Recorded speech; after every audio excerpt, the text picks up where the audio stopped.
do my little smiley culture whilst everybody's here? You know, late great smiley culture taught us how to count backwards. And this is how he did it. 11, 10, 9, 8, 7, 6, 5, 4, 3, 2, 1. It's I, smiley culture, with the marking at me hand. We come to teach you right and not the wrong. In now the Brummy translation. Brummy's not a language, it is only a slanger, and was originated just in England.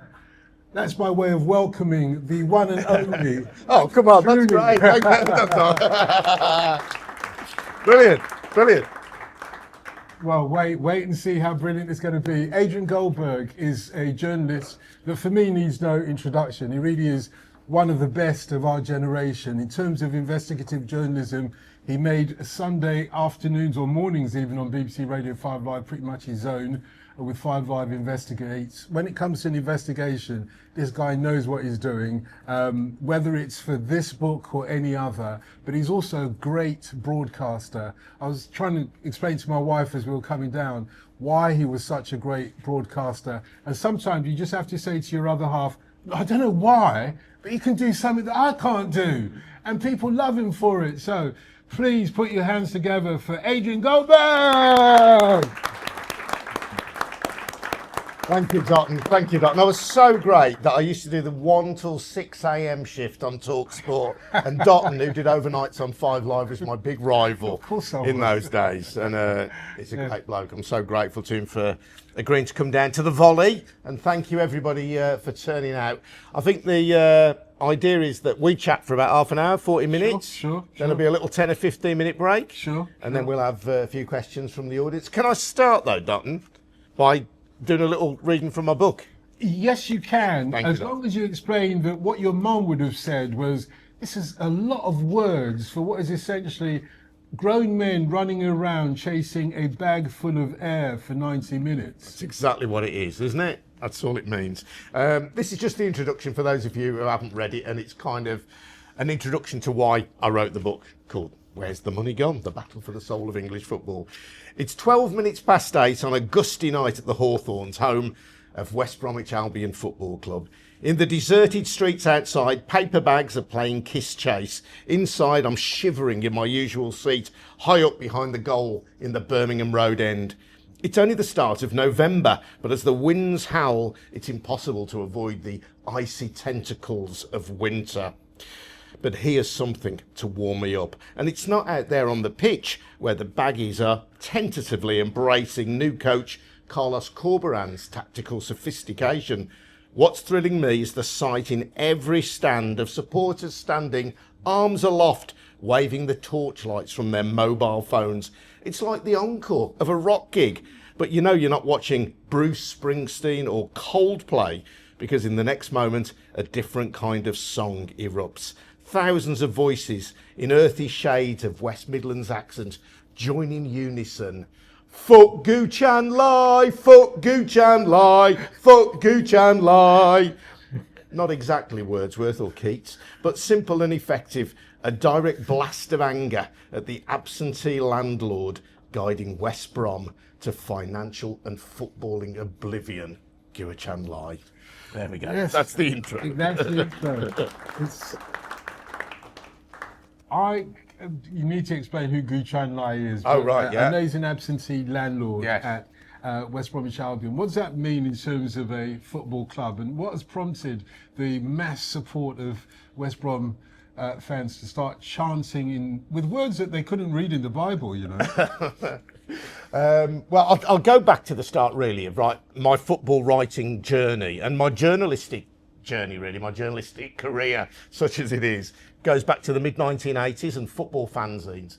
And I created what Even When Saturday Comes acknowledges was the first general football fanzine, a magazine called Off the Ball. And at that time, there was a lot of match day violence, as some of you may remember. And although that was obviously a matter of real concern, I was worried about the people I called the hooligans in the boardroom, the people at the top of football who didn't appear to care for our national game. And there were a couple of things going on in that. There were owners like David Bulstrode. Do we have any Fulham or QPR fans here? David Bulstrode wanted to merge Fulham and Queen's Park Rangers and sell off Craven Cottage for housing because it was worth quite a lot of money with that beautiful riverside location. People like Robert Maxwell, who wanted to merge the fierce rivals Oxford and Reading. And people, if you don't live around that way, you might not understand, but that is a bitter hatred between Oxford and Reading. And he wanted to merge them, playing in between in a place called Didcot, and create Thames Valley Royals. And then there was a guy called Ken Weldon at Walsall Football Club, who also had an interest in Birmingham City. Ken Weldon was a property developer and a scrap metal dealer, and he owned Walsall's ground, and he wanted to move them to play at Birmingham. So you can join the dots about what might happen next. And it seemed to me that the people who ran football were not taking any action against these people. Robert Maxwell, I mentioned him, the Thames Valley Royals guy. Oxford, he had an interest in Oxford and in Derby, and that was against the rules. But there was nobody to enforce the rules. The Football League, this was pre-Premier League days, had no interest in saying to him, you can't do this, we're going to ban you from owning one of these clubs. They just seemed to shrug their shoulders and leave it to supporters to protest when things were going wrong. And I wanted to write about that. I wasn't a journalist. I'd just left university, and I thought somebody needs to say something about these things. And I created this football fanzine with a couple of mates, and that was the start of my journalistic journey. And over the years, I've done all sorts of investigations for the BBC and elsewhere, and I've written about football and broadcasted about football over the years. But throughout that time, although West Brom have had an up and down time of it, we've sometimes been run by idiots. We've never been run by rogues until that moment that I reference in the book. And in 2022, then Chinese owner Guochan Lai, who the source of whose wealth was a mystery to many people, was just running the club into the ground. And he was also taking money out of the club in terms of loans. I did a bit of an investigation into one loan. It was a relatively small loan, 5 million quid. But the club's official account of it was that he had had a difficult time during the pandemic, and he was borrowing this money from the football club to help his businesses, which had had a hard time. But it's like, hadn't our football club had a hard time? We'd had 2 years when we couldn't have attendances. But I got a friend who can speak Mandarin, and he checked out the Hong Kong Stock Exchange, and the company to whom we had lent this £5 million, his name was not on the share register, nor was he listed as a person with any financial interest in this company. So where was that £5 million going?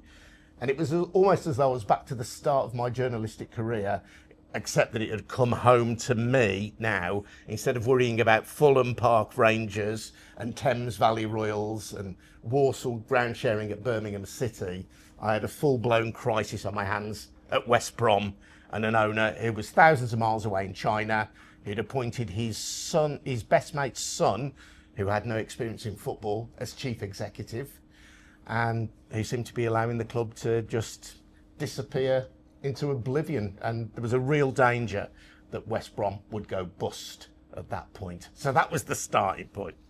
Where do you go from there, though? As you no doubt know, particularly because didn't you do a book about European football before, about where all the money was going in the Champions League? Wasn't that you? No, that wasn't me. That's right. Yeah. Maybe talked about it. I apologise. Yeah. But where do you start investigating when it comes to rich men, the great and the powerful?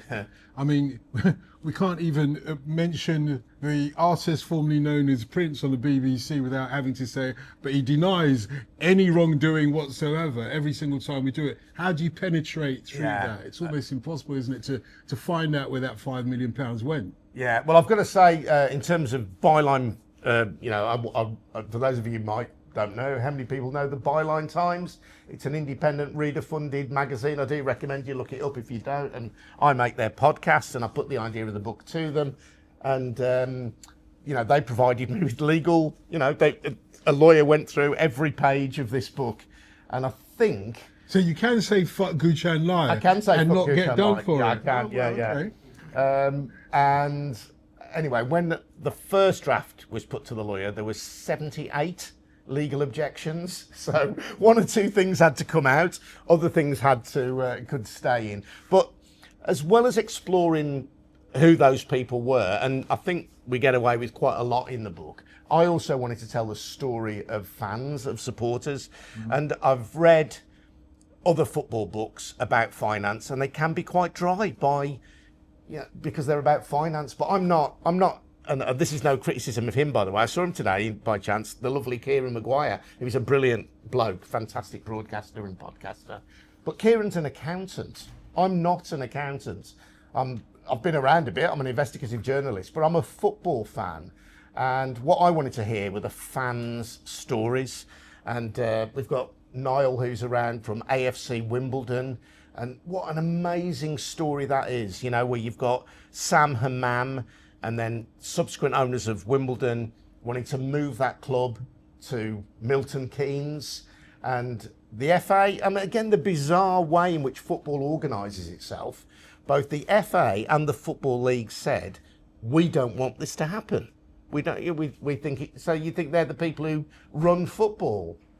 No, they're not, apparently. And they then, I think because Wimbledon's owners took it to court and challenged the ruling that they couldn't move, they then the FA appointed an independent panel, which bizarrely came to the conclusion that Wimbledon should be allowed to move to Milton Keynes, and therefore that the owners could sell off the ground at Plough Lane where they played, which I think was the end game all along for the owners.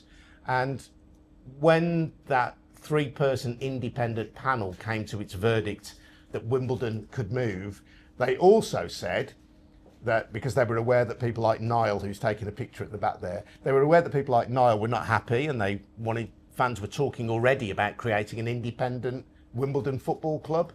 They actually said not only can Wimbledon move to Milton Keynes, it is, quote, not in the wider interests of football for there to be a new club set up in Wimbledon. So those are the stories I wanted to tell, the stories of fans fighting back against this. And the story of Wimbledon is fantastic. I was there at their first game, a friendly, and they've worked their way up all the way through the divisions, as people will know, and are now in League One. And it's just a phenomenal, inspirational story of what supporters can do when they come together in the name of their football club and their community. So as well as the finances, more than the finances in a way, even though it's got that title, I wanted to tell the story of fans. In some cases, fans like the Wimbledon fans who fought back. But there's also kind of interesting stories, I think, for me about what's it been like to be a Chelsea fan during this period. I interviewed a guy called Andy Scott, who I've known for years, and he was a Chelsea fan. He used to live in Birmingham, now lives back down here. And Andy followed Chelsea when they were truly rubbish. And, people may remember when they were in the second division, in the Championship now, in pre-Premier League days. Kerry Dixon, David Speedy, good footballers, but they were a second-tier side. And Andy followed them all through those years. And then it's like, what happens? And how conflicted are you, if at all, when a Russian oligarch whose money has been obtained by highly questionable means then takes over your football club? Do you celebrate that because it brings success to your club? Do you feel that you've lost something because it's no longer your club in the way that it was? The same with Manchester City. I interviewed Stephen Holt from the very fine band The Inspiral Carpets, who some of you might know. Stephen was the original singer in the band. Yes. And then he quit about 3 months before they started having hit records. And he went off to become a drugs and alcohol counsellor. So he obviously would have had a fair few clients in Manchester in the 90s. And anyway, he then came back to run Inspiral Carpets, but he followed Man City. I mean, Man City, what an incredible fan base they had. I think everybody in football who was around in the 80s and 90s would acknowledge Manchester City fans as some of the most dedicated and passionate and funny football supporters. I think they were the people who developed the whole banana thing, inflatable. Do you remember the inflatable craze and all that? And so they've gone through this incredible period of time, and then the representatives of an oil state come and take over their club, a very repressive oil state in the United Arab Emirates, Abu Dhabi. And it's, do you celebrate all this money, the kind of the money that says we can't lose, or do you mourn that something has been lost? So anyway, those are the stories. Those are the stories I wanted to tell. It's a really interesting dilemma, that, and I'm sure, you know, if anybody wants to ask a question about that, because I find it to be, you know, very conflicted when it comes down to being a football supporter and actually opening your eyes to what's really going on off the field, as it were. You mentioned AFC Wimbledon. Fellow journalist Andy Brassel was one of those founding members at the beginning, and I remember him when I said, look, okay, so what, they're moving up to Milton Keynes, what's the big deal? He shouted, he lost it when he said, they stole our football club. That's what it's about, isn't it? Yeah, that's what it's about, the ownership. In a much deeper, perhaps more existentialist sense. It's much more than money, etc. But then how do you navigate that? Because it's not just Chelsea, it's not just Manchester City, which was an amazing club when they were at Main Road. It's not, and something's been lost, and I'm not sure if the fans are balancing that, you know, or whether they're the ones losing out or whether it's something more about football losing out. Because yours goes to the heart of football, doesn't it? Rather than just, as you say, being a Brummie, and well, a baggy Brummie, if you like. Brummie baggy, Brummie baggy. Yeah, well, it's and again, you know, Manchester City, I think, is a really, really interesting case study because Manchester City, Newcastle, Newcastle, even better maybe. Well, they're both linked in a way. But I think the thing that's amazing about Manchester City is the development of Eastlands, that whole, effectively a bomb site around East Manchester, which is where City now play. It was a kind of an old dye works. It was very contaminated land in that part of East Manchester, and so that money has come in to Manchester from Abu Dhabi, from the United Arab Emirates. For those of you who don't know, I'm using those terms interchangeably. Abu Dhabi is one of the United Arab Emirates, but the owners of Manchester City effectively are the government of both. But you've got that incredible redevelopment of the east of the city there. Where it starts to get problematic, sort of beyond football for me, and I experienced this both in Manchester and in Newcastle, and we made a Radio 4 documentary about this, is that you get, effectively, the money buys silence from those who might oppose the owners. So there's a group of Newcastle fans, a small group called NUFC Against Sports Washing, because again, for people who don't know, Newcastle United is owned by the Public Investment Fund of Saudi Arabia, which is an arm of government, and the chair of the Public Investment Fund is Mohammed bin Salman, who is the de facto ruler of Saudi Arabia.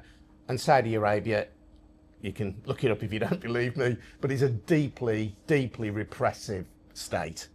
And NUFC Against Sports Washing will tell you that it is that they own Newcastle United in order to burnish their reputation and to make Saudi Arabia seem nice. And there were various fan groups who, before the takeover, said that they would oppose it. You can oppose it without...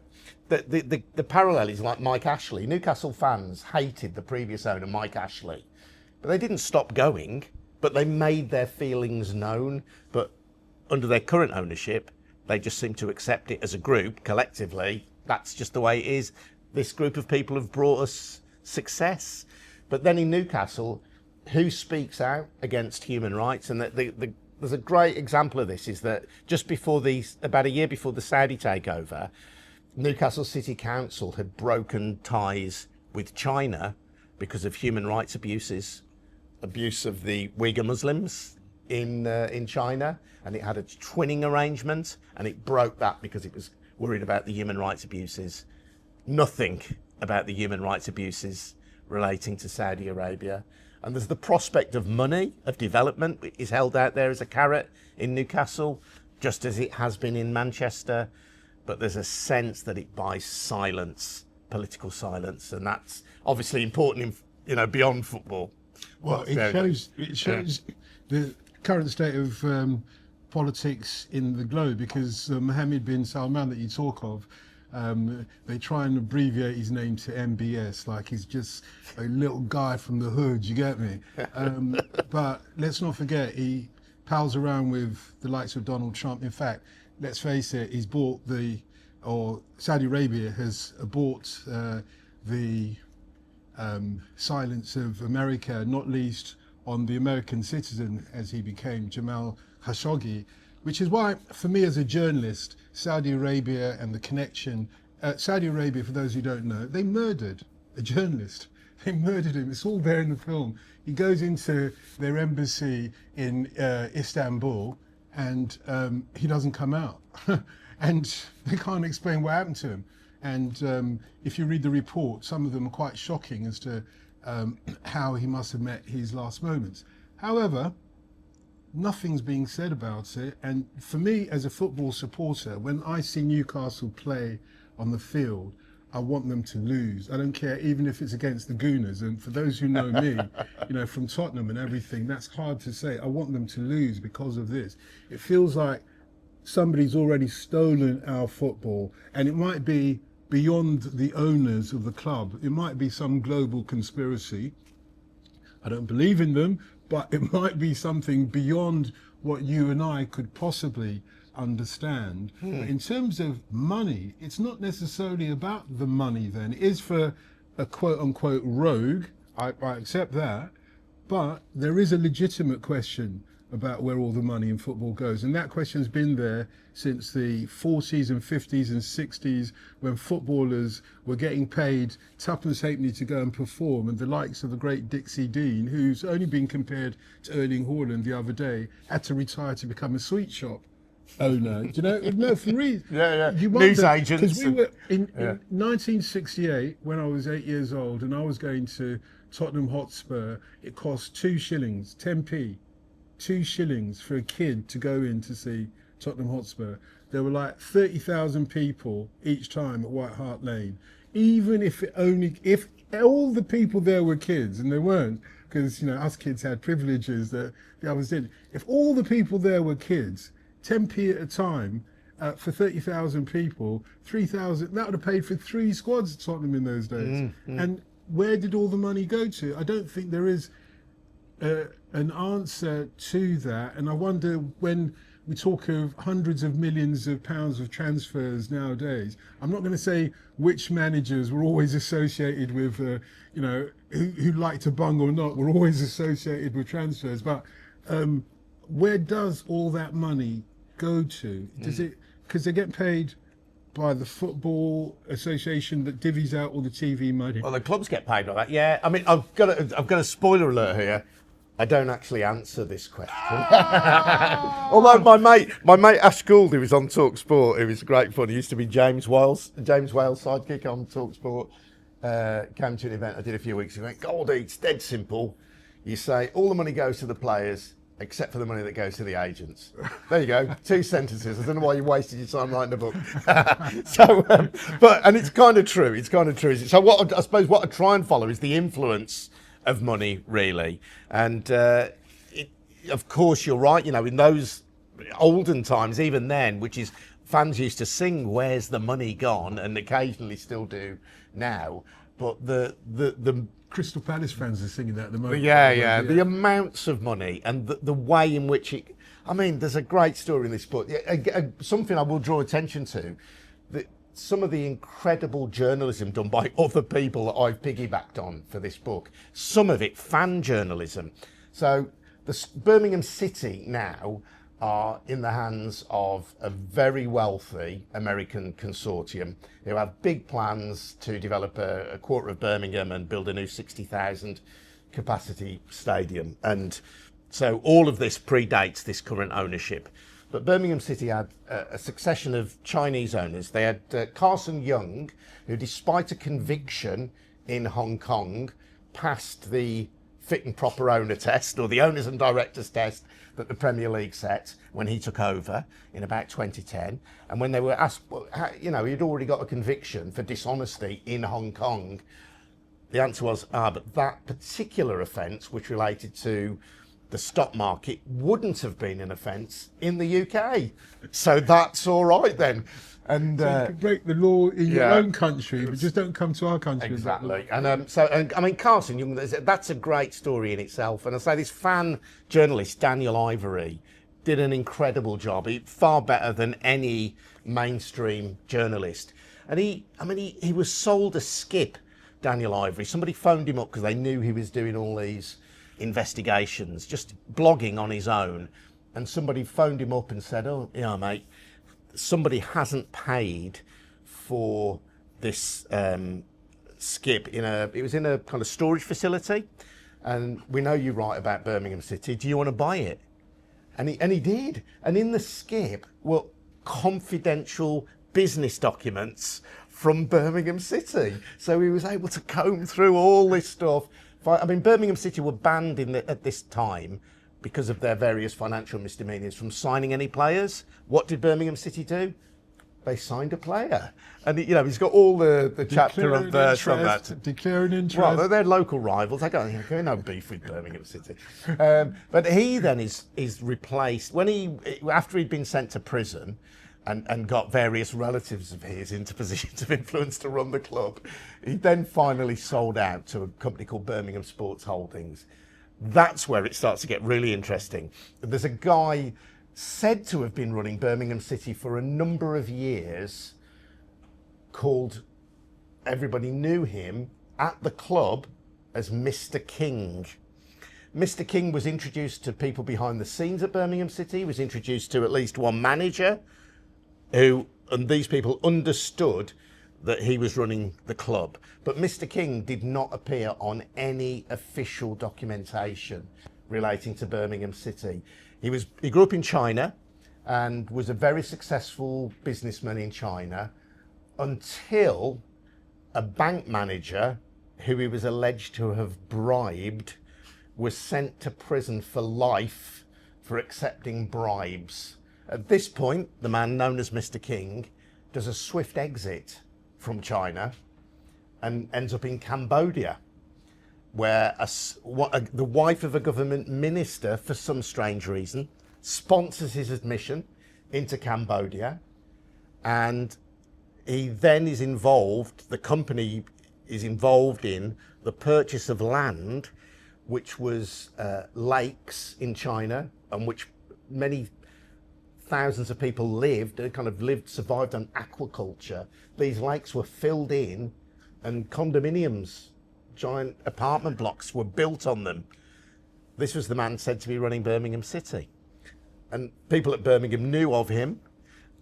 All the various companies that he was said to be involved with were registered in places like the Cayman Islands, the British Virgin Islands, and both the independent blogger Daniel Ivory and Radio Free Asia publicly, bravely went into print saying that this man was the hidden hand behind Birmingham City and that he ran them. Two different groups of journalists asked the Football League, what's the story about Mr. King? Does he run Birmingham City? What do your investigations show? I've asked them that question on more than one occasion and never had a response. He's not part of them anymore, I should stress, but it's just incredible that a football club can have this level of these layers of ownership or alleged ownership, far off jurisdictions. It's a long way from the people's game, isn't it? Well, you're tempting us to draw our own conclusions. You keep draw your own conclusions. You keep putting the ball on the penalty spot. So go on. Have a Panenka, try it. Go on. But is that why we don't get to a conclusion, if you like, with your spoiler alert, that it's not possible? There are so many permutations. It's like, who owns a football club anyway? There are very few football clubs that we recognise from the days when football clubs were either owned by members of the local community or specifically, a local boy done well or whatever. No. Now it's conglomerates. Manchester United is the perfect example that you have a billionaire coming in to buy a 20th of the club. Or does he own the club? Well, it was just great, by the way. There's a chapter on Man United. Back in about 98, 99, I made a film called Manchester Disunited about Man United. You might find that on the internet somewhere. But it was just the brass neck. It's all about the stories for me and about the people I meet. The brass neck of Hicks and Gillette at Liverpool, who, having seen what the Glazers did at Manchester United, they said, let us assure you, we are not going to do what the Glazers did at Manchester United. 6 months later, what emerges? They've borrowed loads of money off the back of the club with which to pay themselves. They've done a Glazers on the Manchester United. They promised, I forget the exact time, but I think they were going to have a new stadium and said the spades will be in the ground within 60 days. No, they weren't. And I mean, it's incredible now to think, Liverpool, again, like my team West Brom, almost went bust under Hicks and Gillette. Now, being Liverpool, of course, they would have been saved. Somebody would have come in to save them. But the prospect of them going into administration was a very real prospect. But you raised that question, Dot, whose clubs are they anyway? And I think one of the things I wanted to do with the book was show that, those of us who are supporters of English football clubs, there is an alternative. And none of this was inevitable. So I might go on for a bit. You'll be shocked to hear. No. Two things about that. One is, I want to say two things about why this was not inevitable. And, we're here because people have made this happen. The creation of the Premier League, I'm not sure I describe it in the book, but I regard it as one of the great thefts of our time in English public life. And I went to interview David Dean, who is a man I have a lot of respect for, and he's a man who has done terrific work in the world of football, and particularly for his club, Arsenal. But David Dean has got an autobiography, which I'd also recommend that you read, which deals with the creation of the Premier League. But I wanted to go and see him and politely challenge him on some of the arguments he was making about the creation of the Premier League. And he tells me the story that he told in his autobiography, which is that after the Hillsborough disaster, he went to see the family of Trevor Hicks. And Trevor Hicks lost two daughters in the Hillsborough tragedy. And it's a very moving and a very sad story. And David Dean says that when he came away from the Hicks house, he vowed to the Hicks family, football has to change. This can never happen again. And I believe he is sincere in that. And I think that is a genuine emotion. Where I question him and where I kind of raise an eyebrow, a quizzical eyebrow, you might say, is that even before Hillsborough, the so-called Big Five in the 1980s, who were Man United, not Man City, Man United, Liverpool, Everton, Spurs and Arsenal, were already working to undermine the Football League, working to undermine the 92-club Football League.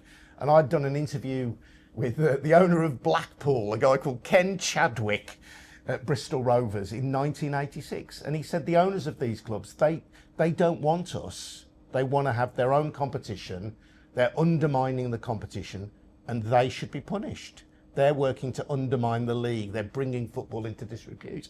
That was 3 years before the Hillsborough tragedy. And I wrote at that time in my fanzine that the big clubs had already been given everything that they said they wanted, but it wouldn't be enough for them. And it wasn't, because they didn't want to share their money with 92 clubs. And the irony is that when satellite television came along, they had more money than ever before, and they needed it. All of football needed it because of the Hillsborough tragedy to rebuild stadiums. But the big clubs said, no thanks, we'll do without you. And there wasn't even a proper financial sharing agreement with the Football League when the Premier League was created. So that was a decision that English football made, or at least some of those clubs made. The contrast, and this is the second part of a very long answer, is that in Germany, they could see what was coming. They could see the advent of satellite television in the early 90s. So what do? Do you say loads of money is coming our way and we as the big clubs are not only all going to get more money, but we're going to stop the other clubs from getting it? No. The German government said football is too important to leave to the market. Football is too important to leave to the owners. Sometimes the owners are rogues and chancers. We don't want to have that. And they created this thing that I'm sure many of you know, the kind of 50+1 rule, which means that every German football club has to be effectively 51% owned by its supporters. Now, Germany, not the last time I looked, is not a kind of communist paradise. It's not an uncommercial nation.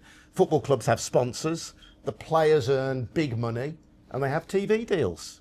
You know, it's a very commercialised league in many respects. But it also has... Harry Kane went there. Harry Kane went there. He could afford... Yeah. And, you know, they can afford to pay very good wages to good players.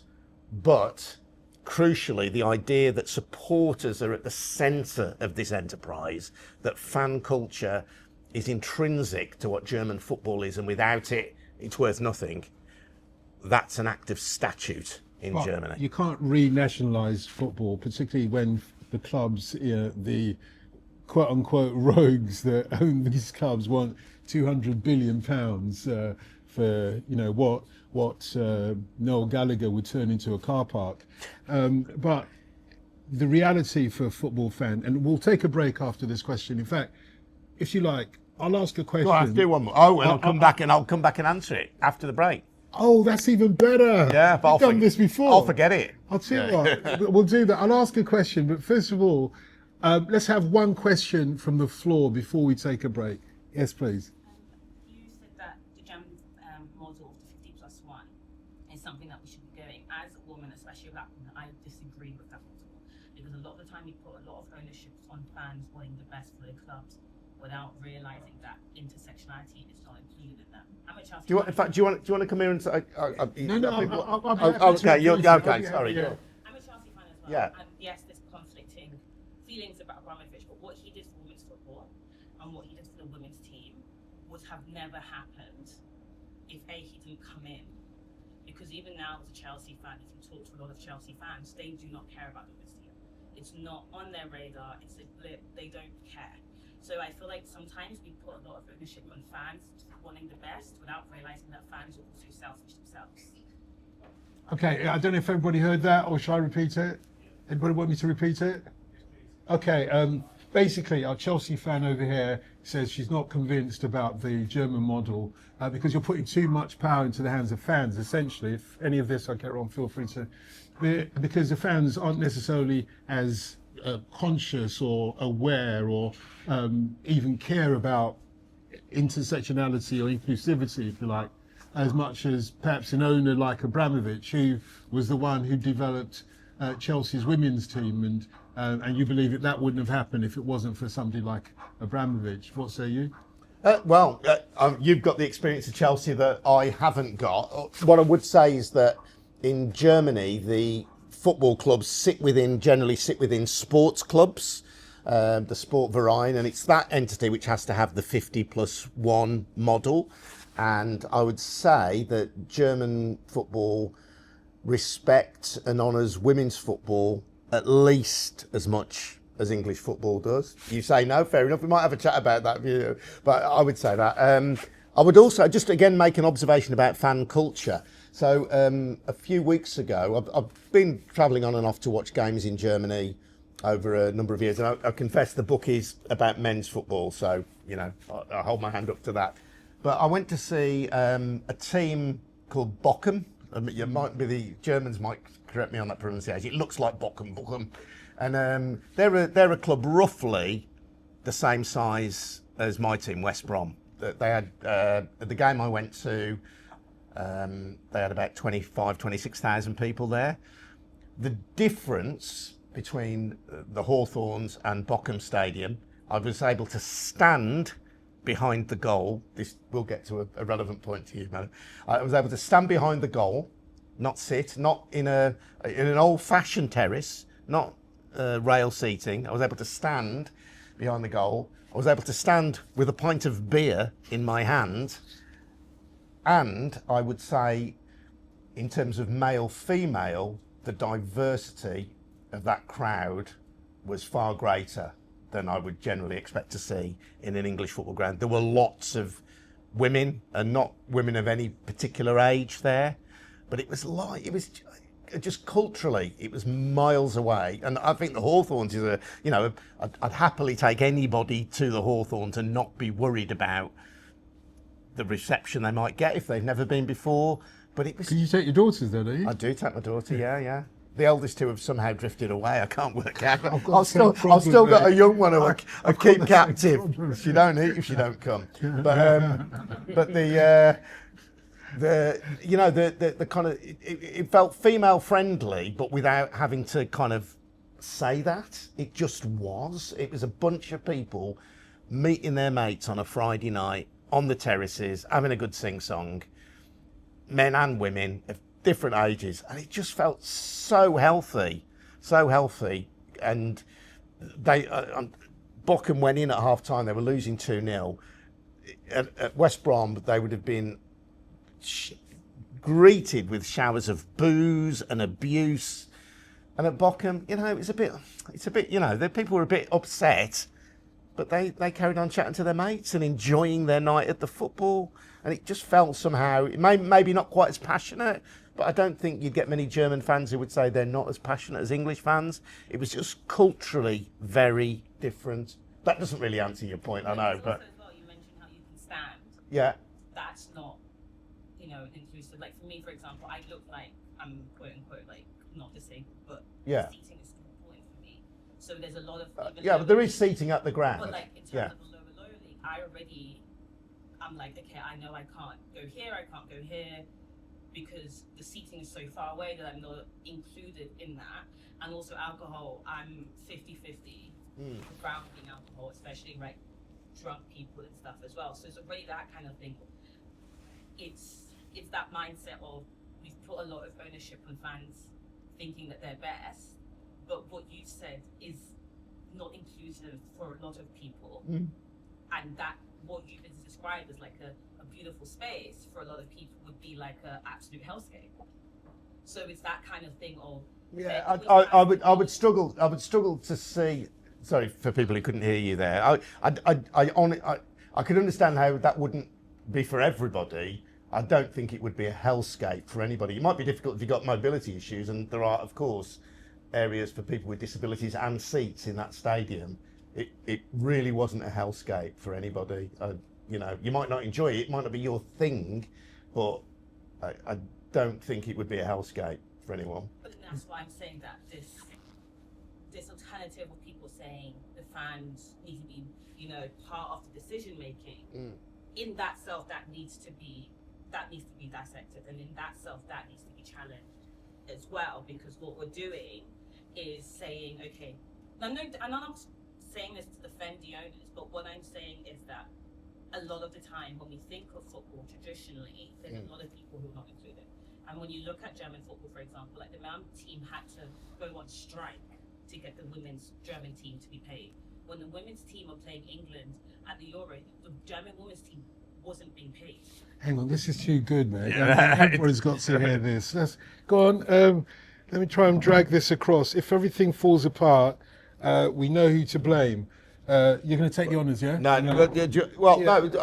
I think you were saying the German men had to go on strike for the women's to be paid, and even now the German football league are a bit like about women's football. Yeah. You look at the state of women's football in terms of the teams that end up going to like the Champions League and stuff, and how there's always at least only one German team. And a lot of the time they're self-funded, or a lot of the time it's the sponsors who've come into the German football that are sponsoring the women's teams. But when that question is brought up to the board, especially to the fan side, there is an urgency of, actually, this is actually a really bad missight that we're doing.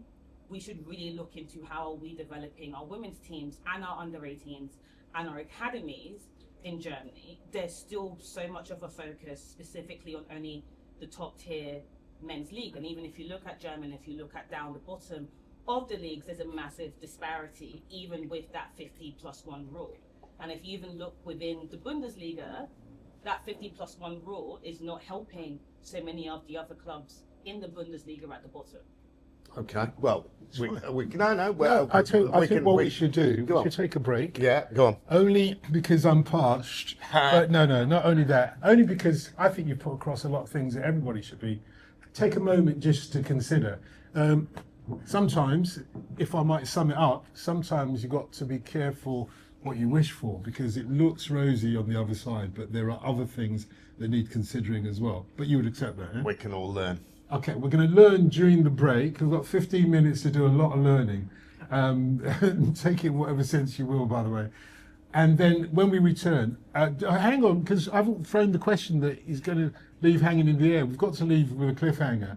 And then when we return, please have some questions of yourself. We'll have about 15 minutes to 20 minutes, however long you want, to throw questions to Adrian. Okay, Adrian, my one question. As you've put out the book, you're a football fan. However, if your team, the yo-yo team of football, they invented the yo-yo, the yo-yo team of football were to get promoted to the Premier League and, God forbid, even win the title, will you lot still be singing "Fuck Chewing Line"? Chewing Line, he's gone now. Okay, good. You just gave it away. Oh, sorry. Oh, let's pretend we're leaving this on a cliffhanger. We'll come back to that one. Yeah, exactly. Thank you for now. Thank you. Yeah.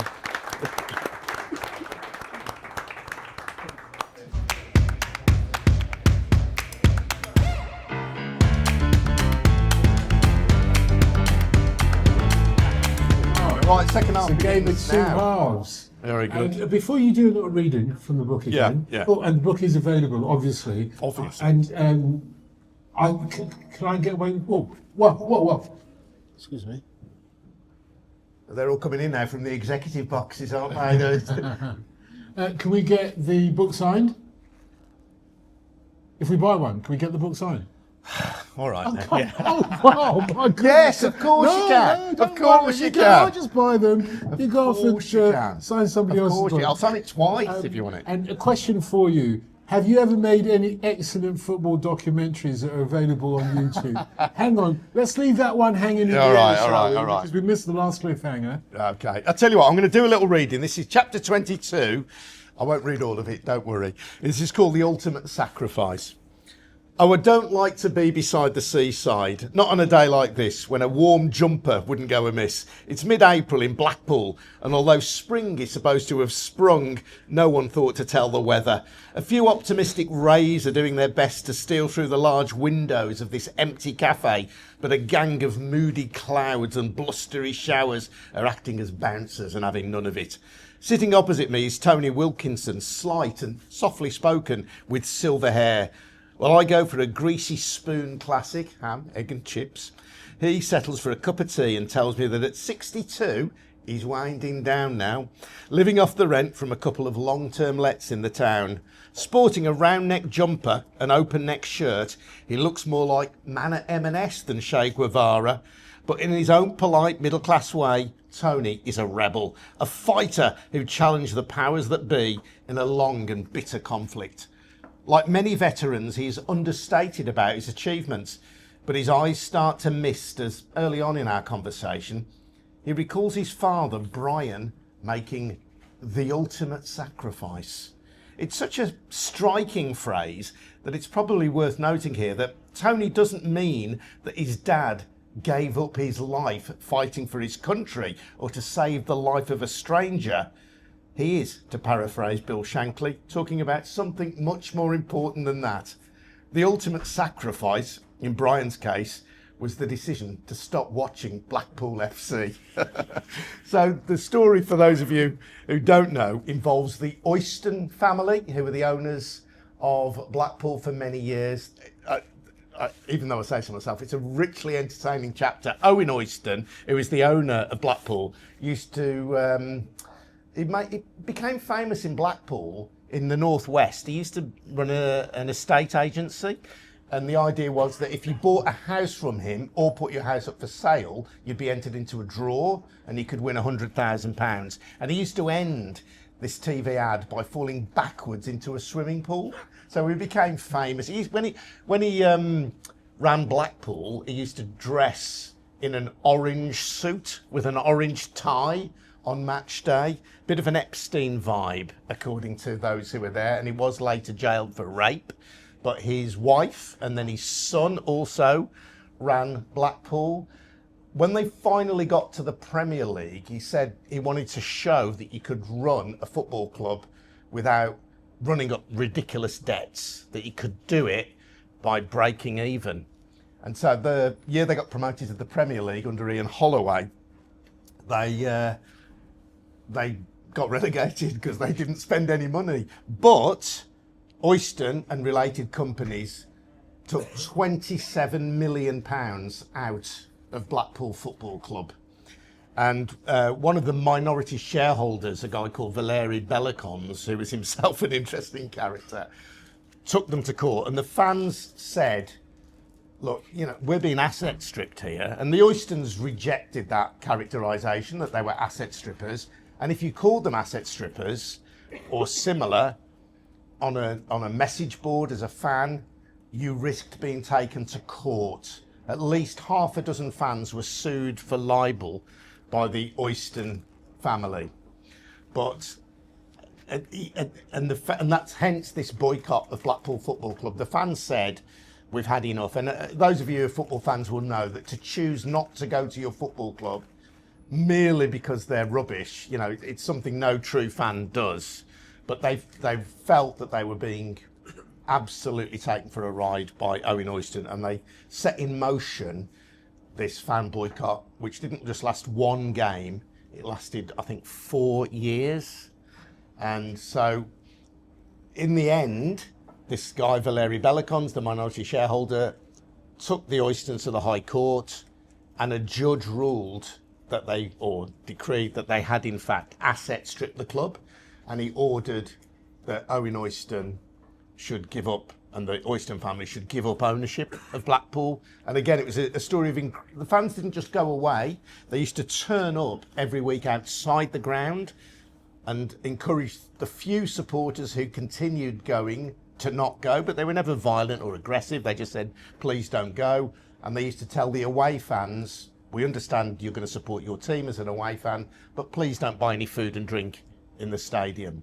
So it was like a model of responsible protest by the Blackpool fans. In the end, as I say, following this High Court ruling, the Oystons were run out of town and Blackpool had new owners. So it was a kind of happy ending.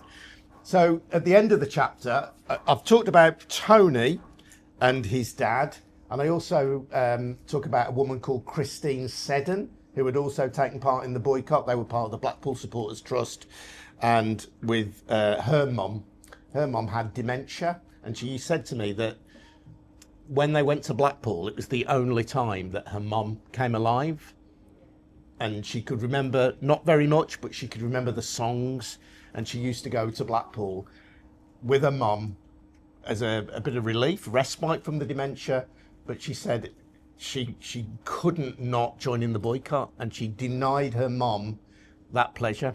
Anyway, this is the end of the chapter. They had homecoming day after Owen Oyston had been run out of town. Tony Wilkinson's face is wreathed in smiles as he remembers homecoming day. We met at Blackpool Tower and we marched to the ground to come home. There were thousands of people, a sea of tangerine and white. It was really enjoyable, a good moment, a great day. Bloomfield Road was a sellout, with just under 16,000 in the ground for the game against Southend United, a fourfold increase compared to their previous home match against Oxford United. One person who wasn't there, however, was Tony Wilkinson's dad, Brian, the man who had made the ultimate sacrifice by joining the boycott. Like a number of supporters, including Christine Seddon's mum, Joan, Brian had died during the long years of the boycott. As he recalls the day of return, Tony's face suddenly crumbles and tears roll down his cheeks. For my dad to have been there on that day would have been the icing on the cake. Anyone who boycotted for so long should have been there, but there were people who weren't, and that is a regret. So that was a great little story, that was. I love that. I love that story.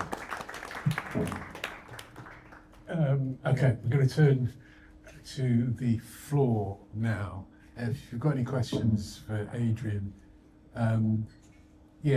speak now for ever holds your counsel somewhere else. No, it's only a joke. Okay, I'll kick off, and there's a couple of things, Adrian, about the cost of your support for football. You know, for me, it's too high a cost to pay to deprive your mother at her elderly age and in her situation, the respite that makes her life worth living. For me, that's too high a price. And you could argue Blackpool supporters would have paid an equally high price in seeing their team get worse and worse and worse, get further away from the goal, go backwards, if you like. That may be too high a price for a lot of footballs. So if you're saying the way that we can reclaim our clubs is by boycotting, an old tactic that Rosa Parks used in Birmingham, Alabama, or Montgomery, Alabama, in the bus boycott of 1955, it always works. You know, if you don't like somebody, hit them where it hurts financially, and eventually they'll just go away because there's no money to be made. Although now in the first half we were talking about state-sponsored ownership of football clubs. I'm not sure if they would be bothered about that. I think the Saudi Arabians or the Qatari State Initiative or whatever it's called, QSI in Paris, they'd be happy. Not happy, but it wouldn't bother them that nobody was showing up.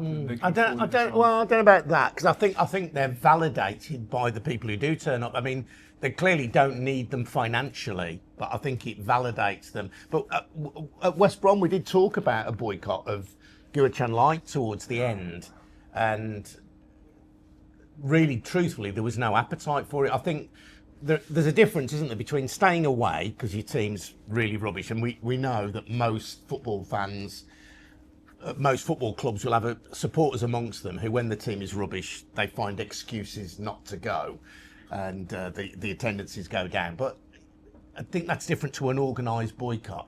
The story of Joan, Christine Seddon's mum at Blackpool, though, was that Joan had said to Christine, she knew that she was starting to develop dementia, and she said, and she handed over power of attorney to her daughter, and she said, you know, if I'm going down this route, I always want you to do for me what I would have done for myself, what you know I would have done. And she knew that her mum, had she had full control of her faculties, would have boycotted Blackpool. So she took that decision on her mum's behalf. It was a tough decision, but, you know, I would love to make I'll say that I've never shared this before in public. I'd love to make a musical about Blackpool under the Oystons and tell the story of Joan.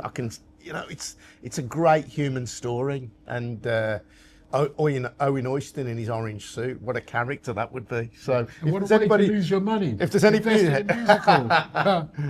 got a great talent for losing money, man. You know. I also have a loss-making record label. That's another story. So anyway, who supports what team here? Any of you have any particular affiliation? Well, there's a baggy in here, isn't there? There's at least one baggy. Oh, there's one. There you go. Two. There you go.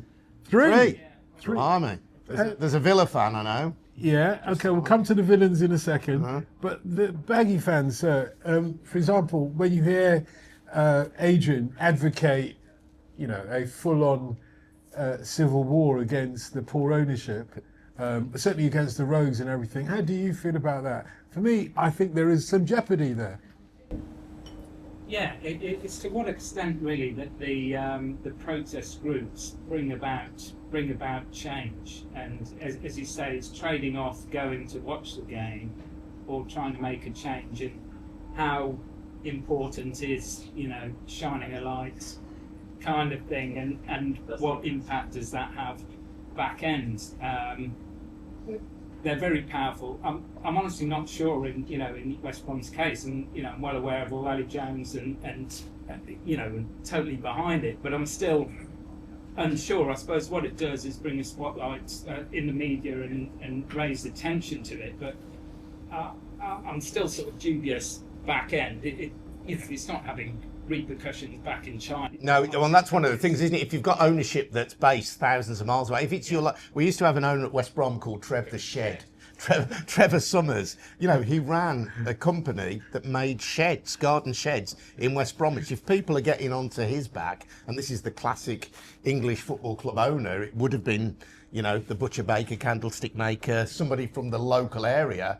And if the football club was doing badly and they were perceived to be the reason for it, there'd be people giving them an earful on a day-to-day basis. If you're in China and 20,000 people are cursing you, so shrug your shoulders, you're not even watching it probably on the TV or on the stream. So it is, I agree, it was one of the reasons why I think in modern football it is much more difficult to mobilise fan protests. But and there's a chapter on the Super League and particularly the Liverpool fan protests. But supporters of all the big six clubs, supposedly big six clubs associated with the Super League, all of them came out on the streets. I mean, in Chelsea's case, the team bus was held up by protesting fans, and Petr Cech, one of the great goalkeepers of Chelsea in recent times, had to come off the bus and appeal to the fans to let them through. And even in this era of global ownership, you had, these big beasts of Manchester United and Liverpool apologising to supporters, saying, "We've got it wrong, we're sorry." The Liverpool chapters... They didn't mean it. Well, the Liverpool chapter, though, is amazing. And Liverpool, most clubs have developed supporters' trusts now, independent supporters' trusts, to give fans a voice. In Liverpool's case, the spirit of Shankly is not supporters, it is supporters' trust, but it's a trade union, which I think is a significant, level up. And in Liverpool's case, they've got it written into the club's articles of association that they cannot join any other league without the fans' permission. So if the club is sold on, that's part of what they're buying. I just think that's an incredible legacy and testament to their strength. Sorry, was the chap there? Did you have it?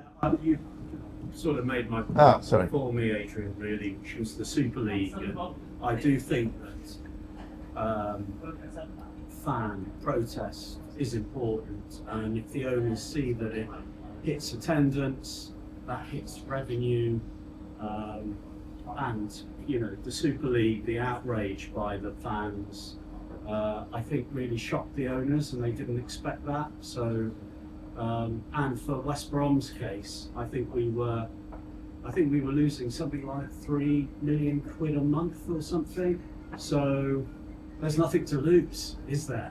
You might as well get out on the street, because you're not going to have a club anyway in a few months' time unless something changes. Yeah, I mean, the Super League was quite pivotal. I don't think there were similar protests in other European countries and from supporters of other European clubs, but in English football, and I think it's a testament to the strength of English football, that supporters, even of those clubs who might normally consider themselves to be bitter rivals, United and Liverpool, for example, did combine. No, Villa weren't in it. Hey, come on, we're going to come on. They weren't in it. They're competing for the title.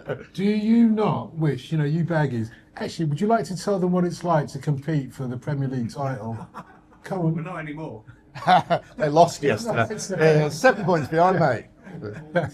It's not over yet, trust me. Those Gooners have got a habit of slipping up, don't worry. No, on a real tip, sorry, go ahead. I spoke about before, I'm a Portsmouth fan. Yeah. And I think one of the problems at certain clubs, I won't name other clubs that I was suspicious about, but we had a succession of at least dubious, if not criminal owners, and you get a chain where you can only sell on to criminal, dubious people. The only way we managed to break the chain was to form a massive supporters trust and get the whole city, including the wealthy local businessmen. But we even had it, I know this sounds a bit crazy, we even had a dodgy administrator. I mean, he administrators No names, please. It's been recorded. And what saved us is we managed to get another administrator. It's a bit of a long process, and that administrator was Trevor Birch. Oh, yeah, and yeah. he's now, involved. He's the chief executive of the Football League, which gives us confidence. Because if we hadn't got Trevor Birch as the administrator, we would never become fan-owned. We broke that chain. Yes. And the ironic thing now is we've got reputable American owners who are trying to run it sensible and not break the bank, so to speak, even though they've got reasonable finances. And there's still an element of Pompey fans spend. Yeah. Even though we. But that's why I think the way the English football is run kind of makes makes children of us all, doesn't it? We want new owners and we want them to come and spend big, give us the sugar rush of spending big and exciting us. And then if we're not successful, then the club falls over and they're saved by another sugar daddy, and the same process builds again. I mean, Sheffield Wednesday, Deschamps Chansiri did not take, as far as I can tell, did not take money out of the club. He just managed them really badly. He spent millions. When it didn't work, he spent millions more. And when that didn't work, he spent even more money. And yet there was nothing to stop him, and probably egged on by supporters as well in some cases. But there was nothing at a regulatory level to stop him and say, you can't do this because you're jeopardising the future of a great football club. One of the most interesting chapters for me, going back though, because you talk about supporters trust. I mean, we now have a regulator, and football clubs will now have a mandated responsibility to liaise and consult with supporters. That will, you will have to demonstrate, in order to keep your licence, if you're an owner under the new regulator, you will have to demonstrate that you're communicating and liaising with fans. Or else what? Or else, in theory, the regulator can take away your licence to operate. Do you think they'll do that? To the big clubs? Do you think they'll do that? That's a big question, Dotun. I don't know. It would be a bold regulator who said, I'm going to remove the licence to operate of Ineos from Manchester United, wouldn't it? So, but we run up there against, the reality of life. But yeah, it's a good question. But what I thought was, what I found out really was that I had a great chat with Lord Faulkner, and he and Lost a lot of weight. Andy Burnham and others in the 90s. So Tracy Crouch did this exercise recently where she had to consult with all these football clubs and fan groups, and she came to the conclusion that we need an independent football regulator. She went and consulted widely, and that was the verdict that she came to. Almost exactly the same exercise was done in the late 90s under the new Labour government, when Andy Burnham, Lord Faulkner, a few other people went around the country consulting, and they had supporters groups saying we need an independent regulator. They had independent voices, people like Herman Ousley, Lord Ousley, who sadly passed away. There was a guy from Water UK who was an independent observer who was brought onto this panel to check it. Everybody said we needed an independent regulator except for 3 organisations: the FA, the Premier League and the Football League. And at that moment, in 1999, that was the clear majority recommendation of the Football Task Force, which was chaired by David Mellor. Unambiguous, this is the conclusion we come to. There is this minority report put by football that says we don't want to be regulated. Well, imagine you ask the water industry, do you want to be regulated? No, it doesn't mean you don't regulate them.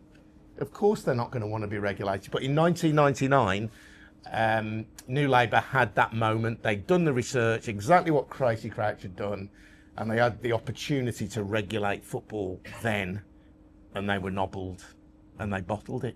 So here we are, a quarter of a century later and more. By the way, if you can't hear the question, I will repeat it. But if I don't hear anybody putting their hands up or anything, I won't repeat it. Yeah. So I was just going to say how big a fan I am of Carson Young as a Villa fan. So this chap is making fun of Birmingham City, saying how much of a fan he is of Carson Young, who was Birmingham City's owner. who was jailed for money laundering, wasn't he? He had it. Yeah. But what parallels do you think can be drawn, and if so, what lessons do you think can be learned by the fact that football is kind of a microcosm of society, and since the introduction of the Premier League, it's increasingly a game of kind of haves and have-nots, and the wealthier are getting more wealthy, and the lower league clubs are getting less wealthy. But also in society, you're kind of seeing that kind of disparity. Well, you've answered your own question, haven't you, really? Because, I mean, the inequality is evident in society, and it's evident in football. I think football was run, certainly in the dawn of the Premier League, by people I would regard as free market Thatcherites, and I think football kind of played out a kind of Thatcherite dream, and kind of look where we are. Which really is ironic when you think of what Margaret Thatcher represented for football and her reaction to Hillsborough and stuff like that. Yeah. Well, I mean, again, you have to be a certain age to remember this, but Thatcher, I think, hated football fans. She had no real feel for football, and she tried to make football fans have identity cards, tried to introduce a membership scheme and so on. But I think a lot of the people who ran football in that era, who ran clubs, were Thatcherites, and they had a clear run of it. I mean, are football clubs not businesses, though? You can understand. there's businesses, yeah. Are they? Yeah, they are business. Well, they're professional businesses, but they're not only businesses, are they? That's the point, isn't it? I think they have to be run as businesses. Even in the German model of 50+1, they're run as businesses. But is your function? A business can set itself up to be, our aim is to make as much money as possible for as little effort as possible. Or you can be a community interest company, can't you? You can be a company that has to make money to exist, but whose function is not just to make money. And I don't think that a football club's job is just to make money. It needs to make money to survive, like we all do, but it's not just to make money. Yeah. So just to the lady's point over here then. So if as a society we are more individualistic, if you put 50+1% in as a kind of solution, I'm not saying that is the solution, but how does that doesn't guarantee success?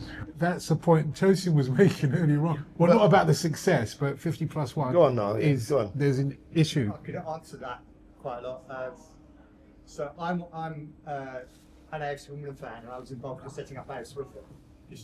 I might talk to so I am in Adrian's book. So for me, fan ownership is really fundamental, because you actually start making your own decisions. Are we at a plateau? Probably.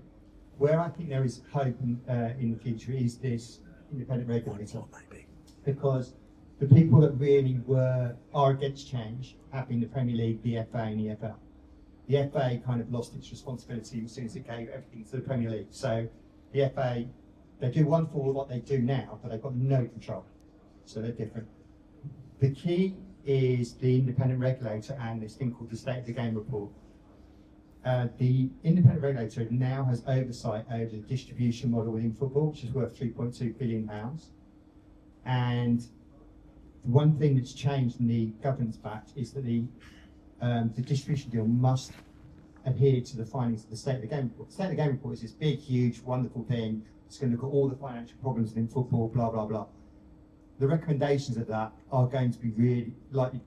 They do a very bad job if they don't find out all the kind of problems that we all talk about here, which is the distribution within the game is rubbish, parachute payments are complete nonsense. You have a load of football owners that are basically spending money way beyond what they should do. All of those recommendations probably will come or should come out in the State of the Game report. If the distribution deal then has to look at addressing those, then there is hope that we don't have all these kind of issues that we talk about. So obviously, as an AFC Wimbledon fan, I've been kind of heavily involved talking to Adrian, Bartu and other people. There is hope, and it is about putting shackles on those rogue owners to make sure they're actually under control. And stuff. I could just talk to I was going to say no. I was going to. So just sorry to be rude, but it's just to say that the regulator, if the Premier League and the EFL and the rest of football, but particularly the Premier League and the EFL, don't come to an agreement about how money should be distributed, and implicitly distributed in a more even way, the regulator has a mandated responsibility to impose a distribution deal. So if the Premier League can't come to an arrangement that it finds agreeable and that the EFL finds agreeable, because they did have one almost signed about a year or so ago, the regulator has a legal duty to impose one. So at that level, change is coming. Okay, we've got time for one more. Oh, so everybody's hands Go on, goes then, up. go on. Well, yeah, very quickly, if you don't mind. So, gentleman at the far back, then the gentleman ahead of him, then we'll go here as well. There's three. I was just going to ask if you could give an example of one of the stories that was blocked by the lawyers. Okay, go on. Yeah. An example of the stories blocked by the lawyers. We're all keen to hear that one. Yeah, go on. Yeah. So, and the other gentleman. I was just wondering your view on the proliferation of American owners and what their end game is. Yeah. End game of American owners. I think we're all keen to hear that one as well. Another quick one? No? That's right. I'm not sure it's a really quick question, but particularly as a West Take your Brom time. fan, I'm interested to get your view because West Brom have been a yo-yo team, have been in the Premier League, etc. Harsh. for a while. But yeah, I'm joking. Go on. For the facts, I'm quite joking. Yeah. You've been there, but in terms of and the thing, sort of headline for the book is from a community asset. So football clubs maybe no longer a community asset or are going away from that. Is there an argument to say, okay, so the Big Six or whoever, they want to form a European Super League? Personally speaking, and I'm an old cynic, I think it will just happen. I think they'll make it will happen. They can sod off and do, and then the rest of us can get on with the football that we want, that we used to know. Yes. Okay. We'll answer that one last. Let's do it in chronological order. That will take some time. In criminological order. Yeah, chronological order. Yeah. So it from the back. Okay. I am around. I will be signing the books there over there with Kieran at the stand, and I'm, I'm going to get a train back to New Street at 10:30. Single advance. Ooh. I have to get that one. But other than that, I'm happy to stay and chat with anybody and have a. Can I genuinely thank you everybody for turning out? I'm really appreciative of you. I'm not doing a lot. For those you don't, you can come on the World Football phone. It's on tonight. After Perfect every West Brom game, you won't get this reference. Okay. I hate X for all the reasons that any reasonable, sane person would hate X. However, I find it tremendously useful, so I'm still on there. And for my baggage podcast, The Liquidator, after every Albion game, I do a live phone-in. That's what that's about. So I'm not going to do one of those after this tonight. Okay. But you're still welcome to the World Football phone in for 1 o'clock. US owners, right. So quickly, US owners, I think it's important that we distinguish between different kinds of US owner. I mean, no more than English owners. There are good US owners, there are bad US owners. I don't think they come with a uniform worldview. I think there are US owners at the top end of English football, like the people who own Liverpool, like the people who own Man United, who would probably still very much like a European Super League or similar. But there are American owners who own Walsall Football Club, who own Carlisle United, who own West Bromwich Albion. So I think we just have to be careful about assuming they're all the same. But that kind of leads then to the thought about a Super League. I know that in the past I've heard Scottish fans say, why don't Celtic and Rangers just sod off and leave the rest of us to have what would be quite a fun league, wherever they go. And as a fan of a non-Big Six club, I often feel that about, the height of your ambition as a West Brom fan, and that of most clubs of our size, is to get to the Premier League. You might have one season of excitement where it's just fresh and you get to go to Old Trafford again and Anfield again and Spurs again and all that. By the time your second and third season comes along, generally your season starts with, will we get 40 points and stay up? And it's a pretty miserable existence. And I kind of talk about that in the book. It's not all misery, but I do talk about that, how football has become, for supporters of many clubs, just a bit of a grind. And then you get into a kind of football that is about staying up rather than enjoying the game for its own sake. And it kind of feels a bit of a dead end in some respects, the Premier League. You do have occasions like Leicester winning it, Blue Moon shines every now and again, or Palace winning the FA Cup. But certainly when I was younger, you could start a season imagining Watford or Ipswich or West Brom having a go at being the champions of England. and QPR. These days, not so much. I think it's fair to say. And so yeah, and I do think that football would be better if the honours and the competition were spread around more generously. Really, I mean, I don't want those big six clubs to leave, but if they're going to, in a sense, they profit from the rest of us being there, and I think they ought to give a bit more back to the rest of us for being there, because, you know, I just say, sorry, I'm rambling on here, but it's often held that the Premier League kind of made football in the 90s. English football has always been phenomenally popular outside of its biggest clubs. I can't think of another country where the roots of football go so deeply into the community. The average gate in the Championship is 22,000. That's phenomenal. Yeah, football owes nothing to the Premier League, and football was on a rise in the 90s because hooliganism died out, thankfully, and because we love football. And the final one is, no, I'm not going to give you any examples of the stories that the lawyers blocked, but thank you for asking.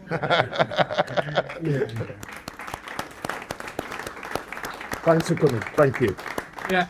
By the way, could you all just stay there for a second, because I want to rush to be the first one to get one. Go on then. Go on. Then. Thank you very much, everybody. Yeah. Really appreciate you coming. Thank you. Go on. Let's do one. Whoa! Is that my booze? Did we get that on camera? That's my booze. Oh well, then you're gonna have to buy the book for me.